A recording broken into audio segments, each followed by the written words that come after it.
അപ്പോൾ മരിക്കുന്ന സമയത്തും ഈ വീട് ഇതേപോലെ ജപ്തി നടപടികൾക്കായി നിൽക്കുന്ന സമയത്താണ് അദ്ദേഹം പോകുന്നത്. അതിനുശേഷമാണ് മാതൃഭൂമിയിലോ മറ്റോ അന്ന് ഒരു വാർത്തയായിട്ട് വന്നു.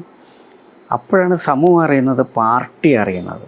നമ്മൾ ഇന്ത്യൻ പൊളിറ്റിക്സിലോ അല്ലെങ്കിൽ കേരള പൊളിറ്റിക്സ് മാത്രം എടുത്തു കഴിഞ്ഞാലോ ഇങ്ങനെ ഒരു അനുഭവം രാഷ്ട്രീയത്തിൽ നിന്ന് കിട്ടിയ നേതാക്കന്മാർ വളരെ കുറവായിരിക്കും. ഡോക്ടർ MK മുനീർ സാഹിബിനെ കുറിച്ച് പറയുകയാണെങ്കിൽ ഒരുപാട് തവണ MLA ആയിട്ടുണ്ട്, വിദ്യാഭ്യാസ മന്ത്രി ആയിട്ടുണ്ട്, നഗരവികസന മന്ത്രി ആയിട്ടുണ്ട്. പൊതുമരാമത്തിലൊക്കെ ജസ്റ്റ് തലയാട്ടി കൊടുത്തു കഴിഞ്ഞാലും 5 തലമുറക്ക് തിന്നേണ്ടത് വന്നിടിയും കോടിക്കണക്കിന് ഉറുപ്പ്യാണ്.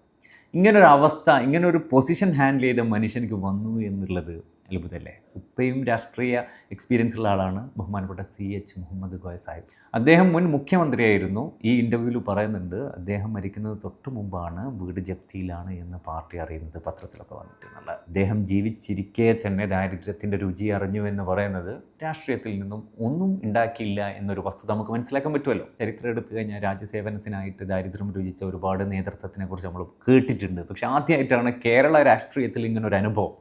ഇപ്പോൾ ഈ ഇലക്ഷൻ അടുത്ത സമയത്ത് തന്നെ ഈ ഒരു വിഷയം പറയുന്നത് എന്താണെന്ന് വെച്ച് കഴിഞ്ഞാൽ, പൊതുപ്രവർത്തനത്തിൽ ഇറങ്ങിക്കഴിഞ്ഞ് പിന്നെ ഈ സ്ഥാനാർത്ഥിയാവാൻ നിൽക്കുമ്പോൾ സ്ഥാനത്തോടുള്ള ആർത്തി കൊണ്ടാണ് സ്ഥാനാർത്ഥിയാവുന്നതൊരു ചൊല്ലുണ്ടല്ലോ.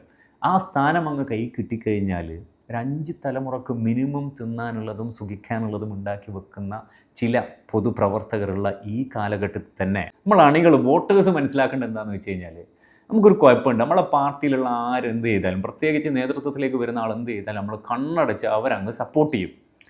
നമ്മളെ രാഷ്ട്രീയ പാർട്ടി നമ്മളെ വീടാണെന്ന് കരുതിയൊക്കെ നമ്മൾ വീട്ടിൽ ഒരു ഡേർട്ട് അല്ലെങ്കിൽ ഒരു കച്ചറ ഉണ്ടായിക്കഴിഞ്ഞാൽ അത് വൃത്തിയാക്കുക നമ്മൾ തന്നെയല്ലേ. ഇപ്പോൾ വീട്ടിൽ നമ്മളെ കൊച്ചനുജൻ അല്ലെങ്കിൽ നമ്മളെ ജ്യേഷ്ഠൻ്റെ അടുത്ത് ഒരു മിസ്റ്റേക്ക് ഉണ്ടെങ്കിൽ നമ്മൾ സൂചിപ്പിക്കൂലേ. അതുപോലെ നമ്മളെ രാഷ്ട്രീയ പാർട്ടി നമ്മളെയാണെന്ന് മനസ്സിലാക്കിയിട്ട് നമ്മളെ നേതൃത്വം വേണ്ടാത്തത് ചെയ്യുമ്പോൾ സ്വന്തം അണികൾ എന്നെ സൂചിപ്പിക്കുമ്പോൾ നേതൃത്വത്തിനൊരു ബോധം ഉണ്ടാവും. പൊതുസത്ത് കക്കയെന്ന് ചെറിയൊരു പേടിയുണ്ടാവും. നേതൃത്വത്തിന് ആ ഒരു ബോധം ഉണ്ടാക്കി കൊടുക്കേണ്ടത് നമ്മൾ അണികളാണ്. അപ്പോൾ ഈ മത്സരിക്കുന്ന സ്ഥാനം കൈകാര്യം ചെയ്യാൻ പോകുന്ന ആൾക്കാരോട് പറയുന്നത്, നിങ്ങൾ സ്ഥാനം കിട്ടിയിട്ട് ദാരിദ്ര്യത്തിൻ്റെ രുചിയൊന്നും അറിയണമെന്നില്ല. നല്ലപോലെ ബിസിനസ്സോ കാര്യങ്ങളോ ചെയ്ത് നിങ്ങൾ സുഖമായിട്ട് ജീവിച്ചോ. അതെങ്ങനെയാണെന്ന് വെച്ച് കഴിഞ്ഞാൽ സ്വന്തം സമ്പത്ത് കൊണ്ടുണ്ടാക്കി ജീവിച്ചോ. പൊതുസമ്പത്ത് കക്കുന്നത് ആ കട്ട് ശീലമുള്ളവരെ അങ്ങ് ഒഴിവാക്കിയിട്ടുണ്ടെങ്കിൽ എന്ത് നല്ലതന്നെ അല്ലേ. അങ്ങനെ ആശിക്കാം, നടക്കുന്നൊരു ഉറപ്പില്ല. Thank you so much.